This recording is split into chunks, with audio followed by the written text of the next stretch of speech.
Good morning, everyone. Welcome to Driven to Failure.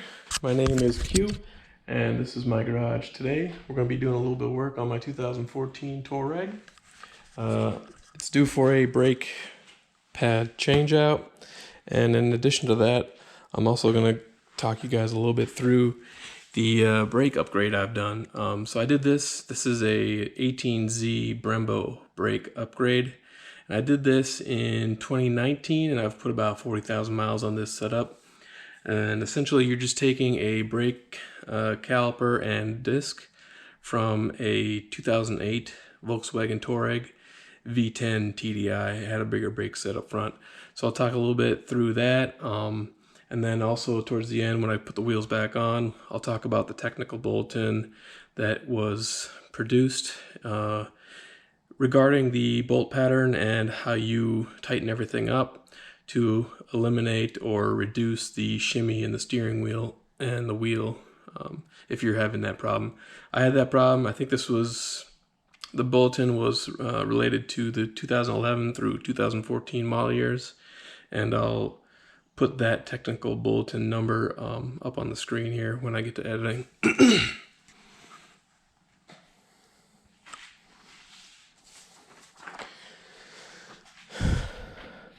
So at the time when I did this upgrade, I was not producing videos yet, and so I did post up my experience on a forum, which is what people used to do before YouTube, and you can find this on Club Touareg.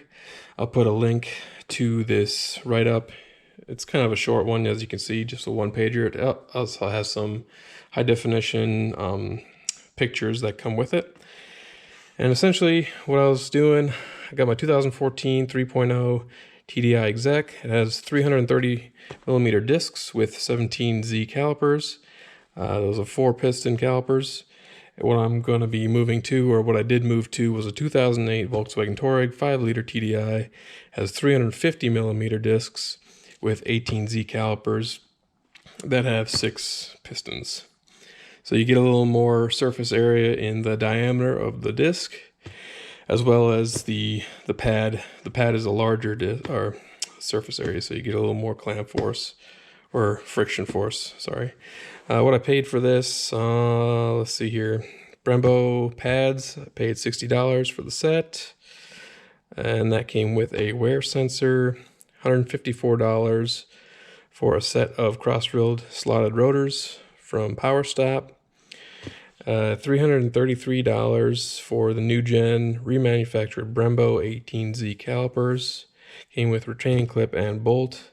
And then additional cost, the caliper mount bolt needs to be replaced when you retighten those because they're stretched.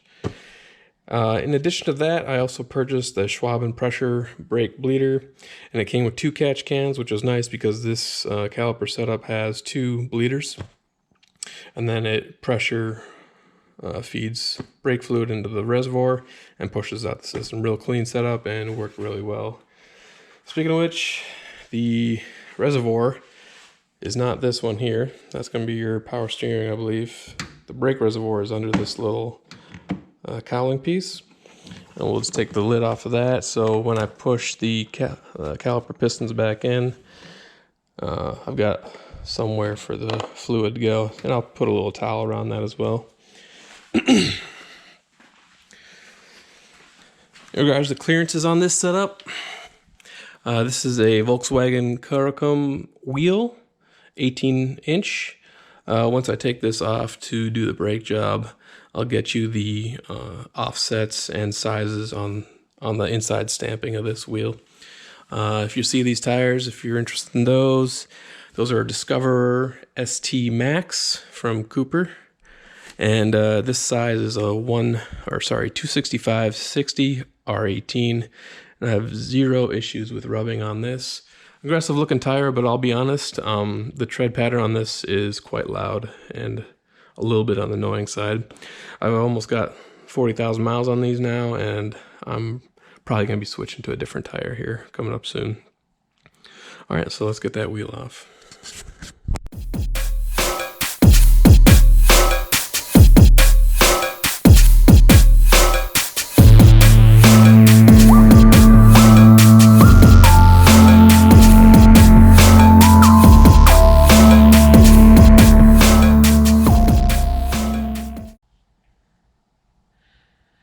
18 by 8 H2 ET 53, so 18-inch wheel. Oh, sorry, 8J. So the rim is 8 inches wide by 18 inches in diameter, and then the offset is a positive 53. This is a Volkswagen part number 7P8801025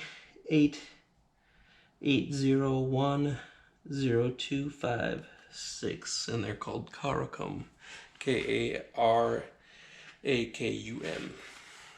Alright, in order to replace these, looks like it should just be this bolt that comes out, and then they'll slide out this way.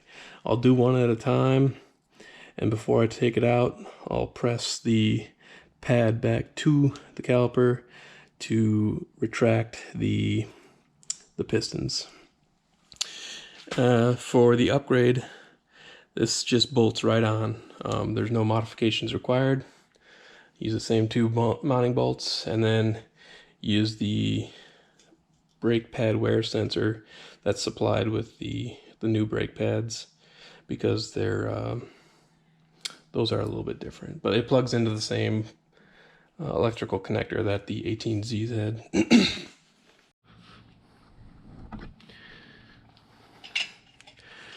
So this retaining bolt on the end of this rod is a 13 millimeter. Once we take this out, this little retaining clip should back off, and then the pads slide directly out towards the front.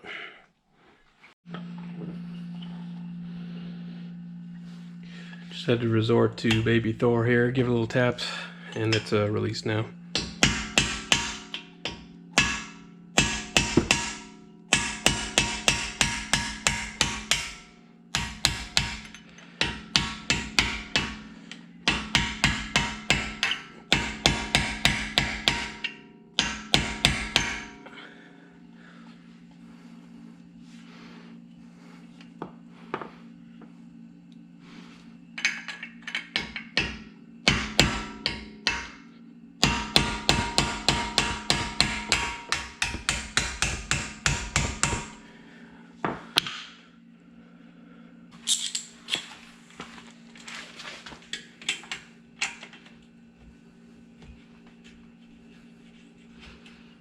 Little crud on there, I'll have to clean that up.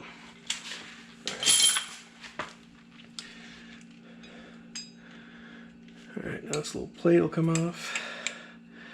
And then you'll want to pull out the wear sensors. For a little bit extra access, you could also turn the steering wheel towards you. I didn't feel like making this too easy on myself.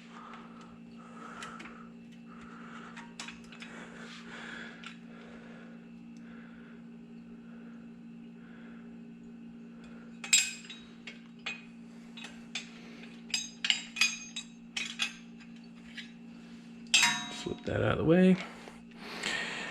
Now, like I said, we'll press these pads back in.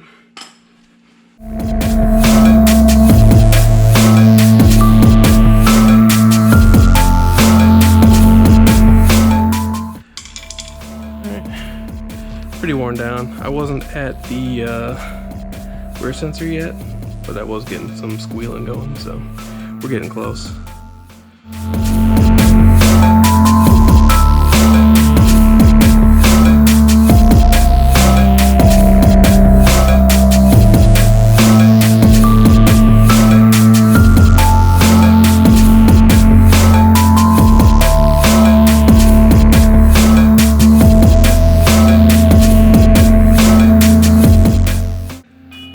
Another thing to note, if your rotor is still in good shape and it's just got some ridges and you want to get it resurfaced, you can do that.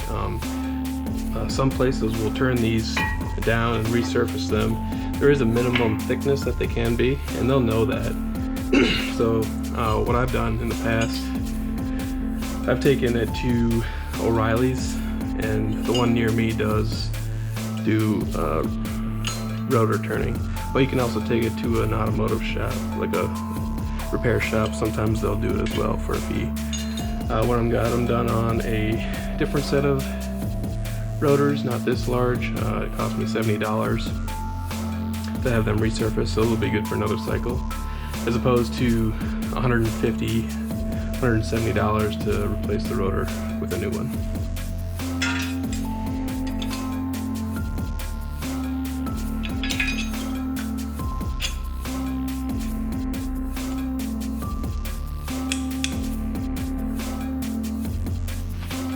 Alright, now it's pin goes back in. It's got flats on two sides that line up with these flats.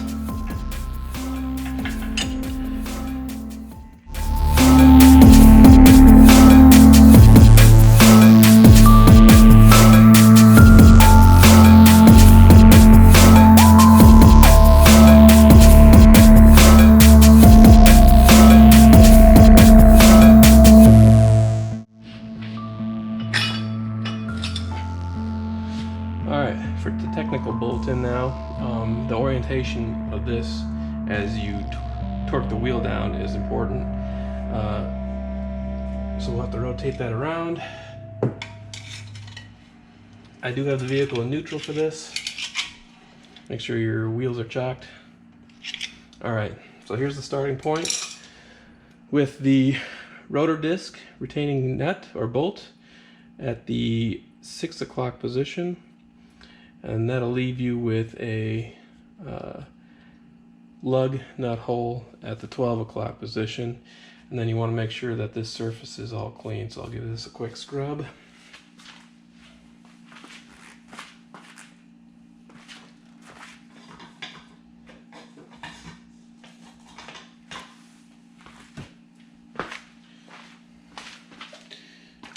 As well, the mounting surface, as well as these little shoulders here, because that is what the wheel locates to, so you don't want any crud on there. It's not too bad.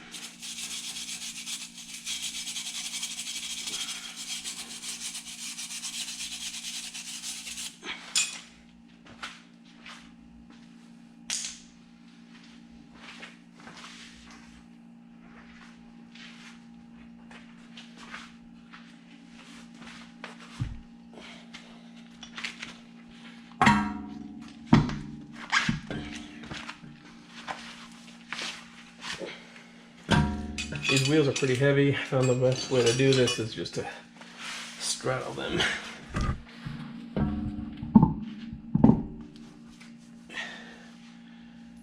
Alright, and we'll start with just hand tight. First bolt is this one here at the 12 o'clock. I think in the reference diagram in the technical bulletin, that's number 1.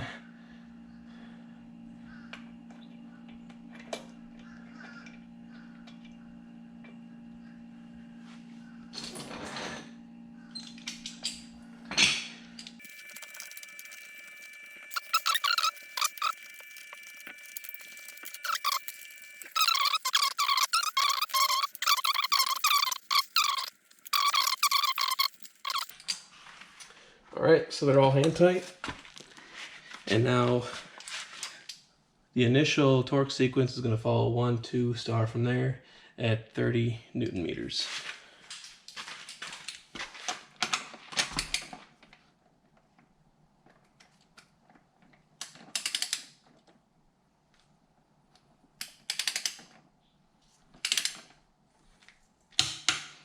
So pretty light torque.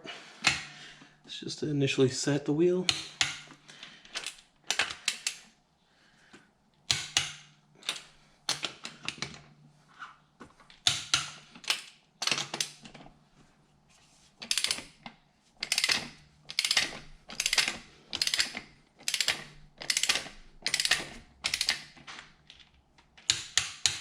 Alright, go back through it one more time.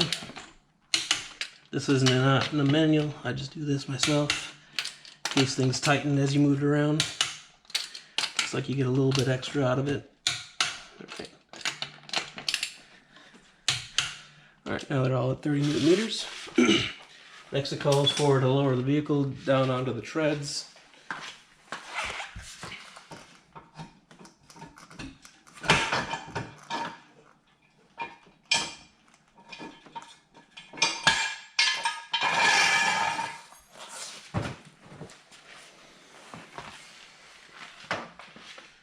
light load on the tire.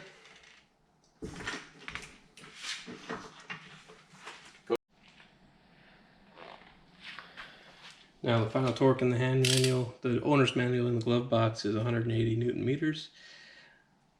For some reason I thought it was lower than that, 130 or something if I remember correctly, but I will do a little research on that and put that in the notes during editing. So I got the vehicle back in park now and tightening the same sequence from the number 1 position, star pattern around.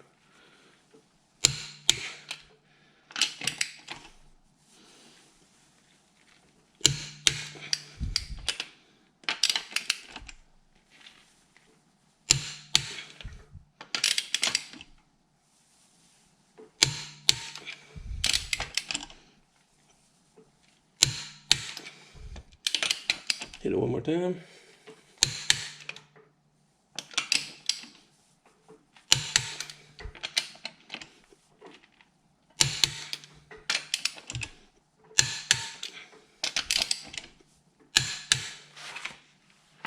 And release all the vehicle weight. I'm just checking it one more time.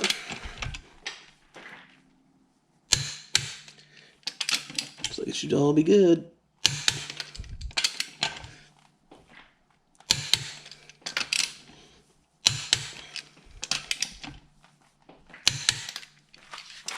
Alright, and that is front wheel complete.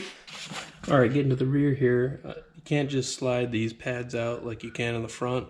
You actually have to take the caliper off, and that requires a special tool, a Volkswagen tool.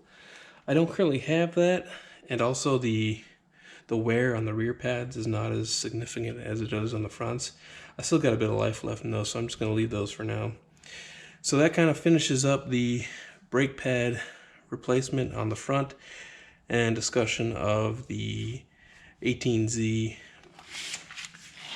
big brake setup, and then as well the technical bulletin for installing these wheels in the proper torque sequence. Now one last thing that's required in a proper brake replacement is you need to bed the brake pads into the rotor. And how you do that, some boxes will tell you, like this one does, you have to do 30 iterations of 30 aggressive brake iterations from 30 to 5 miles per hour with about 30 seconds between each cycle. And what that does, it distributes the brake pad material evenly across the entire rotor system. So when you step on the pedal, you'll get a nice even braking, as opposed to like something that's intermittent, like a slippy feel. So it's not consistent, and that should be everything else that we need to do here. So put this wheel back on, and I'll go bed the brakes, and that'll be it. Like I said, I will put the link in my Club Touareg description with all the part numbers and stuff in the description, and then I'll also put the technical bulletin number in the description as well if you need to search that. Thanks again for tuning in. Till next time.